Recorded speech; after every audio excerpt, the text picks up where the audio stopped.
क्यों तरसता है तू बंदे, जल्द ही बदलेगा मंजर, झांक ले तू एक दफा बस दिल से अपने दिल के अंदर। दोस्तों, लॉर्ड बुद्धा स्टडी पॉइंट में आपका स्वागत है। दोस्तों, आज का लेक्चर हमारा सौरमंडल बेस्ड होगा कि देखते हैं कि सौरमंडल का मुखिया कौन है और सौरमंडल में जो उसके सदस्य कौन कौन है, या इन सदस्यों का आकार के आधार पर देखें कि किस सदस्य का कितना बड़ा आकार है, या फिर ये देखें कि सौरमंडल के मुखिया के करीब सबसे कौन है, सबसे दूर कौन है। आइए इस पर हम लोग जो ऑब्जेक्टिव प्रश्न लेते हैं कि ऑब्जेक्टिव प्रश्न में इससे संबंधित जो ऑब्जेक्टिव प्रश्न होंगे उसको कैसे सॉल्व करते हैं, किस तरह के प्रश्न। आइए हम लोग देखते हैं कि सबसे पहला प्रश्न की बात करें तो जो सबसे पहला प्रश्न अगर हमारा है तो हमारा जो सबसे पहला प्रश्न है इसमें दिया है कि सूर्य के चारों ओर घूमने वाले खगोलीय पिंड क्या कहलाते हैं।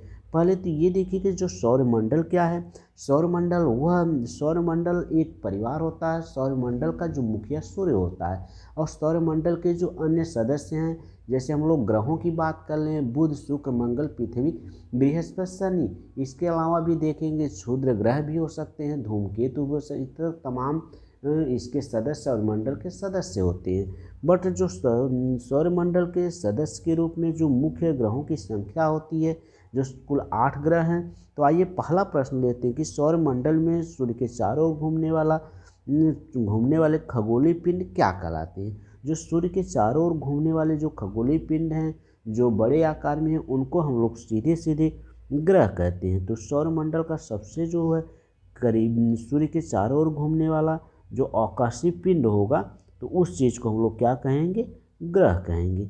जैसे ये है हमारा सूर्य के चारों ओर होगा, इसलिए इसको आकाशीय पिंड को ग्रह कहेंगे। तो आइए हम लोग दूसरे प्रश्न लेते हैं। दूसरा प्रश्न गिवन है कि दूसरे प्रश्न में दिया है कि ये हमारा कि किसी ग्रह के चारों ओर परिक्रमा करने वाले छोटे आकाशीय पिंड को क्या कहते हैं। तो जो सूर्य के चारों ओर चक्कर लगाते हैं उनको ग्रह कहते हैं। जब ग्रह के चारों ओर चक्कर लगाते हैं उस आकाशीय पिंड को हम लोग उपग्रह कहते हैं। तो जो सूर्य के चारों ओर जो आकाशीय पिंड है, सूर्य के चारों ओर ग्रह चक्कर लगाते हैं, उस ग्रह को हम लोग उपग्रह कहते हैं। तो हम लोग अगला प्रश्न लेते हैं, देखते हैं कि अगले प्रश्न में क्या गिवन है। तो अगला प्रश्न जो हमारा है कि ग्रहों की गति का नियम किसने प्रतिपादित किया था। ग्रहों की गति का नियम की बात कर लें तो हम देखेंगे जो ग्रहों की गति का नियम जो गिवन है वो दिया गया है, केपलर साहब ने दिया था। केपलर जो है ग्रहों की गति का नियम प्रतिपादित किए थे। न्यूटन है जो पृथ्वी में गुरुत्वाकर्षण की खोज की थी। कॉपरनिकस हैं जो सौरमंडल की खोज की थी। गैलीलियो ने पहली जो है अंतरिक्ष है दूरबीन है, जिसको दूरदर्शी कहें, उसकी खोज की थी।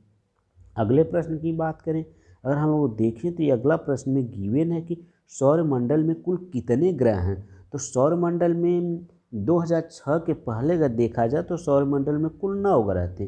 बट 2006 के बाद वैज्ञानिकों ने खोज की नहीं, उनके आकार के आधार पर देखा गया तो जो 9वां ग्रह था यम, तो उस ग्रह को जो सौरमंडल के परिवार से बाहर कर दिया गया। जो उसका जो इस तरह से जब यम को सौरमंडल के परिवार से बाहर किया गया तो उस कंडीशन में कुल सौरमंडल में 8 ग्रह बचे, अर्थात तो सौरमंडल में कुल 8 ही ग्रह हैं। तो हम लोग अगले प्रश्न पर चलते हैं, देखते हैं कि हमारा अगला प्रश्न कौन सा है, कि अगले प्रश्न में क्या गिवन है। जिसमें यह सूर्य से बढ़ती हुई दूरी के क्रम में ग्रहों का निम्न में से क्रम कौन सा सही है। अगर हम लोग देखें तो सूर्य के सबसे करीबी ग्रह है तो बुध है, उसके बाद शुक्र है, उसके बाद हमारा जो आता है मंगल आता है, उसके बाद पृथ्वी है। तो यह सूर्य से पृथ्वी है, फिर बृहस्पति है, शनि है, अरुण है, वरुण है। तो सबसे लास्ट वाला ग्रह वरुण है। सबसे करीब वाला जो सबसे पहला वाला जो सूर्य के सबसे पहले जो करीब ग्रह है वह बुध है। तो जहाँ कि सूर्य से बढ़ती हुई दूरी के क्रम के अनुसार ग्रहों का निम्न में से कौन सा क्रम सही है। तो सूर्य के सबसे करीब हमारा बुध होगा, फिर शुक्र होगा, उसके बाद पृथ्वी है, फिर उसके बाद मंगल है। तो बुध, शुक्र, पृथ्वी और मंगल। तो हम देखेंगे जो ऑप्शन से सही है। तो जो ऑप्शन ए सही है, इस तरह से हम लोग अगले प्रश्न की बात करते हैं। तो यह अगला प्रश्न होगा। तो अगला प्रश्न जो हमारा गिवन है, तो अगले प्रश्न में दिया है कि पृथ्वी से बढ़ती हुई दूरी के अनुसार ग्रहों का निम्न में से कौन सा कथन सही है। पृथ्वी से बढ़ती हुई दूरी मतलब पृथ्वी के सबसे करीब कौन है, पृथ्वी के सबसे करीब कौन है, फिर उसके बाद कौन है, उसके बाद कौन है। और अब तक तो हम पिछले प्रश्न में देखे थे कि जो सूर्य के सबसे करीब कौन है, सूर्य के सबसे करीब अगर देखा जाए तो बुध है, बट पृथ्वी के सबसे करीब देखा जाए तो शुक्र है। शुक्र के बाद हमारा जो आता है सीधे मंगल आता है, मंगल के बाद हमारा बुध आता है, बुध के बाद बृहस्पति आता है। तो इस तरह से इस क्रम में है। तो अगर हम लोग देखें तो इसकी बात करें कि पृथ्वी से सबसे करीब का ग्रह कौन है, शुक्र है, फिर मंगल, उसके बाद बुध, फिर बृहस्पति, अर्थात ऑप्शन बी के साथ बी हमारा सही आंसर होगा। आइए हम लोग अगले प्रश्न लेते हैं। अगला प्रश्न में गिवन है कि अगले प्रश्न में दिया है कि आकार के अनुसार सौरमंडल के ग्रहों का अवरोही क्रम है। तो आकार में देखें तो हमारा बृहस्पति ग्रह सबसे बड़ा है, उसके बाद शनि आता है, उसके बाद अरुण और वरुण आती है। इसके बाद जब आप देखें तो वरुण के बाद वरुण से छोटा ग्रह की बात करें तो उससे छोटा जो पृथ्वी है, पृथ्वी से छोटा शुक्र है, शुक्र के बाद मंगल आता है, उसके बाद हमारी पृथ्वी आती है, बुध आता है। तो इस तरह से ऑप्शंस अगर हम लोग देखें तो ऑप्शंस में दिया है कि बृहस्पति, शनि, अरुण, वरुण, पृथ्वी, शुक्र, मंगल एवं बुध, अर्थात हमारा ऑप्शंस ए सही आंसर होगा। तो हमारा ऑप्शंस ए सही है। तो आइए हम लोग अगले प्रश्न की बात करते हैं। अगला प्रश्न गिवन है कि अगले प्रश्न में कौन दिया है कि निम्नलिखित में से कौन सा सौरमंडल का भाग नहीं है। तो निम्नलिखित देखा जाए तो सौरमंडल में जो सौरमंडल के क्षुद्र ग्रह जो होते हैं, क्षुद्र ग्रह भी सौरमंडल के भाग हैं, धूमकेतु भी सौरमंडल के भाग हैं, ग्रह भी सौरमंडल के भाग, लेकिन इसमें दिया है कि सौरमंडल के भाग नहीं है, अर्थात निहारिका जो है यह ऑप्शन से डी, सॉरी यहाँ पर 4 ना होकर डी होना चाहिए। तो ऑप्शन डी में जो निहारिका, इसका सही आंसर निहारिका होगा। तो आइए हम लोग अगले प्रश्न की बात करते हैं। तो अगला प्रश्न हमारा है कि तारामंडल क्या है।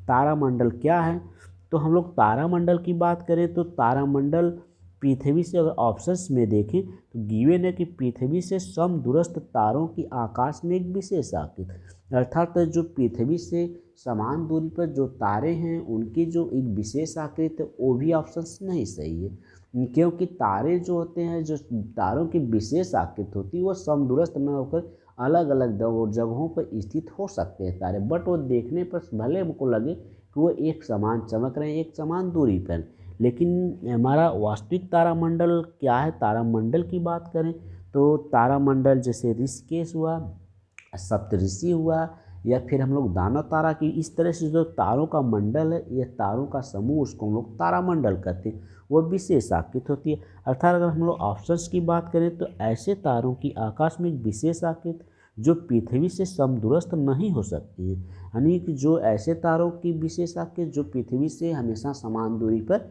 नहीं होती, यही हमारा ऑप्शन सही होगा। अर्थात हम लोग ऑप्शंस की बात करें तो हमारा जो आंसर्स भी सही होगा।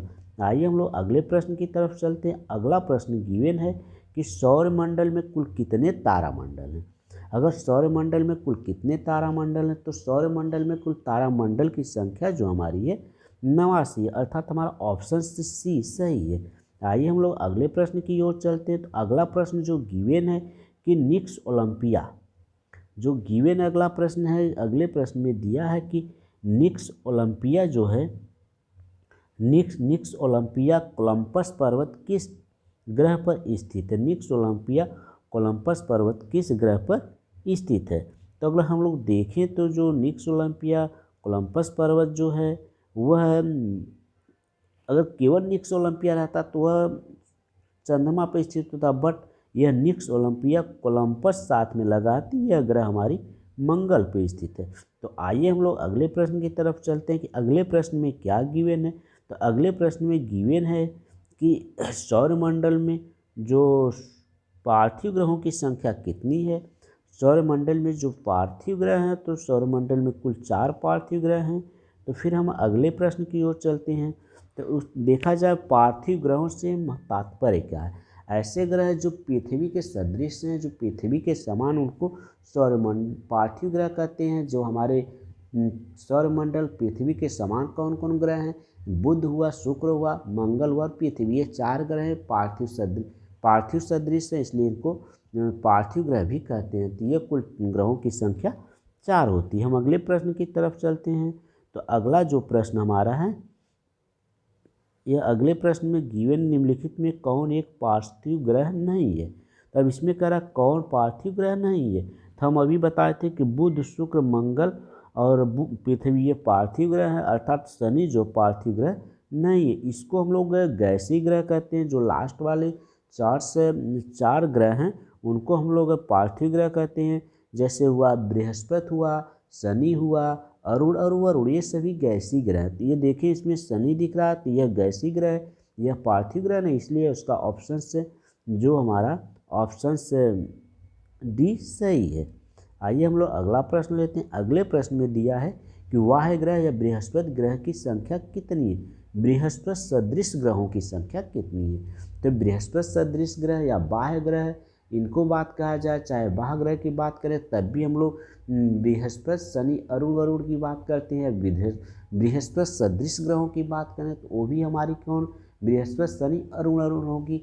अगर यह कहा जाए कि नहीं गैसीय ग्रह कौन कौन है, तब भी हम यही बात कहेंगे बृहस्पति, शनि, अरुण वरुण। अर्थात हम लोग देखें जो बाह्य ग्रह बृहस्पति ग्रह के सदृश जो ग्रह हैं उनकी संख्या टोटल हमारी 4, अर्थात ऑप्शन सी सही है। अब हम लोग अगले प्रश्न की तरफ चलते हैं। जो अगला प्रश्न है, तो अगला प्रश्न हम लोग देख रहे हैं कि दिया कि सौर प्रणाली की खोज किसने की थी। अगर सौर प्रणाली की खोज किसने की थी, तो सौर प्रणाली की खोज सबसे पहले देखा जाए तो कॉपरनिकस साहब ने सौर प्रणाली की खोज की थी।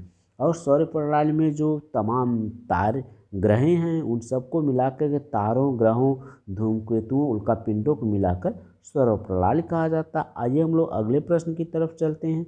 अगले प्रश्न में दिया बृहस्पति सदृश ग्रहों की संख्या में सम्मिलित नहीं, मतलब बृहस्पति के समान जो ग्रह सम्मिलित नहीं, अर्थात गैसीय ग्रह कौन नहीं है। देखेंगे शनि, अरुण, वरुण, यह जो ग्रह हैं शनि, अरुण, वरुण, ये सभी बृहस्पति सदृश ग्रह हैं।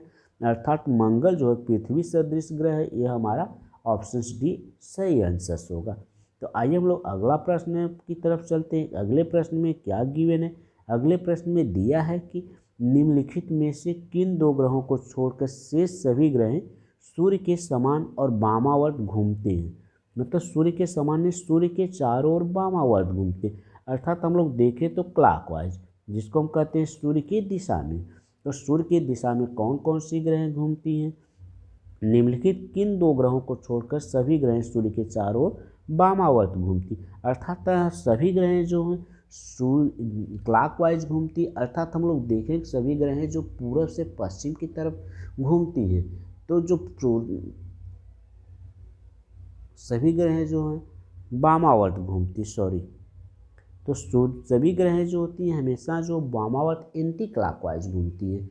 एंटी क्लॉकवाइज अर्थात वामावर्त घूमती हैं। तो सभी ग्रह क्या करती हैं, पश्चिम से पूरब की तरफ घूमती है। जब पश्चिम से पूरब की तरफ घूमेगी तो हमको क्या पता दिखने पर लगेगा कि जो सूर्य जो पूरब से पश्चिम की तरफ घूम रहा, बट ऐसा नहीं है। ऐसा नहीं है तो सूर्य हमेशा स्थिर होता है, तो हमेशा स्थिर होता है, एक जगह स्थिर है। तो हमेशा जो होता है हमारी ग्रहें जो हैं, जो 8 ग्रहों में 6 ग्रहें जो हैं हमेशा पश्चिम से पूरब की तरफ घूमती, अर्थात वामावर्त घूमती, अर्थात हम कह लें एंटी क्लॉक घूमती हैं।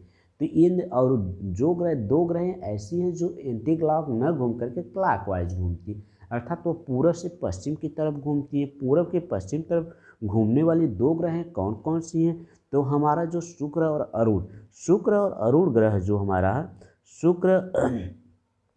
शुक्र और अरुण ग्रह जो हमारे हैं, यह ग्रह जो हैं हमेशा जो है वामावर्त न बल्कि दक्षिणावर्त घूमती, अर्थात क्लॉकवाइज घूमती है। क्लॉकवाइज घूमने में जो शुक्र और अरुण ग्रह हैं। आइए हम लोग अगला प्रश्न लेते हैं। अगला प्रश्न क्या गिवन है कि अगले प्रश्न में क्या आंसर होगा। तो जो अगला प्रश्न दिया कि सौरमंडल का जन्मदाता किसे कहा जाता है, तो जनरली माना जाता है कि जो सौरमंडल के जितने भी हमको तारे दिखाई देते हैं, सौरमंडल के जितने भी छोटे छोटे पिंड दिखाई देते हैं, जैसे उल्कापिंड, धूमकेतु, ग्रह, उपग्रह, ये सभी क्या हैं सूर्य से ही टूट करके बने हैं, इसलिए सभी का जन्मदाता सूर्य, अर्थात सौरमंडल का जन्मदाता सूर्य हुआ। तो इस तरह से हम लोग, ये हमारा ऑप्शन ए सही होगा। आइए हम लोग अगला प्रश्न लेते हैं। अगला प्रश्न में गिवन है कि ब्रह्मांड में विस्फोटक तारा कहलाता है या कहलाती है। तो ब्रह्मांड में विस्फोटक तारा कौन होता है? विस्फोटक तारा जो होता है वह दोस्तों, वह विस्फोटक तारा जो होता है अभिनव तारा। तो अभिनव तारा को ही हम लोग क्या कहते हैं? विस्फोटक तारा कहते हैं। अर्थात अभिनव तारा ही हमारा विस्फोटक तारा है। तो आइए हम लोग अगला प्रश्न लेते हैं कि अगले प्रश्न में देखें कि अगला प्रश्न क्या है। अगला प्रश्न में गिवन है कि वैज्ञानिक जिन्होंने सर्वप्रथम खोज की कि पृथ्वी सूर्य के चारों ओर घूमती है थे। वैज्ञानिक जिन्होंने सबसे पहले बताया कि पृथ्वी जो सूर्य के चारों तरफ घूमती है वो कौन थे? तो अगर देखा जाए तो ऑप्शंस जो वैज्ञानिकों का नाम दिया है, न्यूटन, डाल्टन, कोपरनिकस, आइंस्टीन दिया है। बट सूर्य के चारों तरफ घूमने वाले पृथ्वी सूर्य के चारों ओर घूमती है, इस सिद्धांत को देने वाले वैज्ञानिक थे। तो उस वैज्ञानिक का नाम है, जो दोस्तों उस वैज्ञानिक का नाम है कोपरनिकस। अर्थात हमारा ऑप्शन सी सही है। तो आइए इस तरह से अगर लेक्चर्स आप लोगों को पसंद आए तो इस लेक्चर्स को आप लोग लाइक करिए, सब्सक्राइब करिए, शेयर करिए। देखने के लिए धन्यवाद।